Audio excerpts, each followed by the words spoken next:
Magandang araw mga bata. Ngayong araw ay tatalakayin po natin ang tungkol sa pamahalaang Commonwealth. Ang pagpapatibay ng Batas Tidings-McDuffie ang naging wakas ng mapayapang pakikibaka ng mga Pilipino para sa kalayaan. Nakatitiyak ang mga Pilipino na malapit nang dumating ang araw ng pagsasarili mula sa pananakop ng mga Amerikano. Sa pagtatatag ng pamahalaang Commonwealth ay nagbigay ng pag-asa sa mga Pilipino tungo sa bagong panahon sa kasaysayan ng bansa. Noong Nobyembre 15, 1935, pinasinayaan ang pamahalaang Commonwealth sa gusali ng lehislatura. Sa harap halos ng kalahating milyong Pilipino na nagtipon sa Sunken Garden sa Maynila, ay nanumpa sina Manuel L. Quezon bilang Pangulo at Sergio Osmeña Sr. bilang pangalawang Pangulo sa harap ng punong Mahistrado Ramon Abancenia ng Korte Suprema. Silang dalawa ang nagwagi sa naganap na halalan noong Setyembre 17, 1935 laban kina Emilio Aguinaldo, ang pinuno ng himagsikan at unang Pangulo ng Republika ng Pilipinas. Gregorio Aglipay ang nagtatag ng Iglesia Filipina Independiente at Pascual Racuyal na nagtatag ng National Medical Hospital sa Mandaluyong. Ang pagkapanalo at pagsanib ni Quezon at Osmeña ay siyang hudyat sa pagsasarili ng mga Pilipino tungo sa kalayaan ng bansa. Pangunahing simulain ni Pangulong Quezon sa kanyang pamamahala ang pangunguna ng pamahalaan kaysa politika at patakarang walang mamamayan mula sa punong tagapagpaganap hanggang sa pinakamaliit na mamamayan ang mas mataas kaysa sa batas. Isa sa mga ginawa ni Pangulong Quezon matapos manumpa sa tungkulin ang pagbabagong tatag ng pamahalaan. May mga kawanihan at tanggapan na binago o kaya inalis ni Quezon at may bagong tanggapan namang itinatag, tulad ng National Economic Council, Komisyon ng Mindanao at Sulu, at Surian ng Wikang Pambansa. Isinagawa ang pagbabago sa balangkas ng pamahalaan upang matugunan ang mga probisyon ng Saligang Batas ng 1935 at upang matupad ang pangako ni Pangulong Quezon na bawasan ang pamumulitika at pasiglahin ang pamamahala.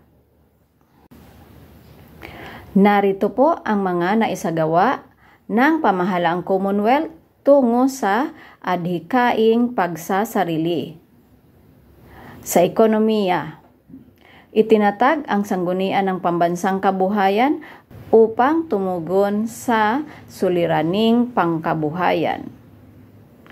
Pangalawa, lumaganap ang industriyang pagmimina, tela, tabako, langis ng niyog, bigas at mais na pinangasiwaan National Rice and Corn Corporation.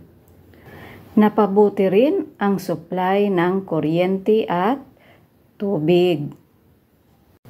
Sa larangan po ng lipunan ay pagbibigay ng sapat na sahod o minimum wage sa mga manggagawa, pagtatakda sa 8 oras na paggawa at pagbuo ng hukumang lilitis sa pang-aabuso sa mga manggagawa, pagbabahagi ng lupain sa mga magsasaka, pagbibigay ng lupa sa mga Muslim sa pamamagitan ng Homestead Act at itinaguyod ang Kodigo ng Kagandahang Asal o Quezon Code of Ethics. Sa politika naman, paghihiwalay ng simbahan at estado, pagkakaroon ng mga sangay, kagawaran at ahensya ng pamahalaan na tumitiyak sa maayos na serbisyong publiko tulad ng pananalapi, katarungan, pangangalakal, paggawa at edukasyon.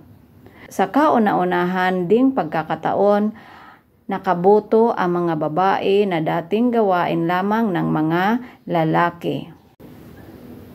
Sa relihiyon, pagdating ng Protestantismo o ang pagiging malaya sa pagpili ng relihiyon at patuloy pa rin ang Katolisismo sa bansa. Sa larangan po ng kultura, malawak ang impluensyang naiwan ng mga Amerikano sa ating sining sa sayaw tulad ng rumba, jazz, samba at polka. Kundiman at banyagang musika sa mga komposisyon ni Nicanor Abelardo at Felipe Buencamino. Mga pinta ni Fernando Amorsolo at Fabian de la Rosa tungkol sa pamumuhay sa nayon. Nakilala rin si Guillermo Tolentino sa larangan ng iskultura. Sa larangan ng arkitektura ay naging bantog sina Juan Nakpil at Juan Arellano. Sa panitika naman ay nakilala sina Lope K. Santos, Severino Reyes at Rafael Palma. Dumami rin ang mga manunulat dahil sa kalayaang tinatamasa ng mga Pilipino. Dumami ang mga pahayagan at magazine. At pagkahilig natin sa mga artista mula sa Hollywood. Sa libangan, larong baseball, football, bowling, volleyball at bilyar. At sumikat din ang larong basketball na kinagiliwan ng maraming Pilipino. Sa edukasyon naman ay tumaas ang karunungan o literacy rate sa pamamagitan ng malawakang edukasyon sa elementarya, adult education, vocational at paghihikayat sa mga pribadong paaralan.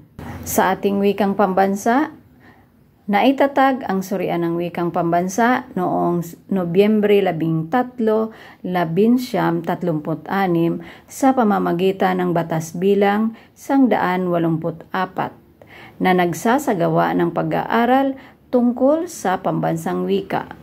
At dahil dito, itinuring na ama ng wikang pambansa si Pangulong Manuel L. Quezon at naging batayan ang Tagalog sa pagbuo ng Pilipino bilang wikang pambansa noong Hulyo 4, 1946 ayon sa Batas Bilang 570. At sa transportasyon at komunikasyon, lumaganap ang paggamit ng tren, mga sasakyang pandagat, panlupa at panghimpapawid. Meron na ring telepono, radyo at sistema ng koreo.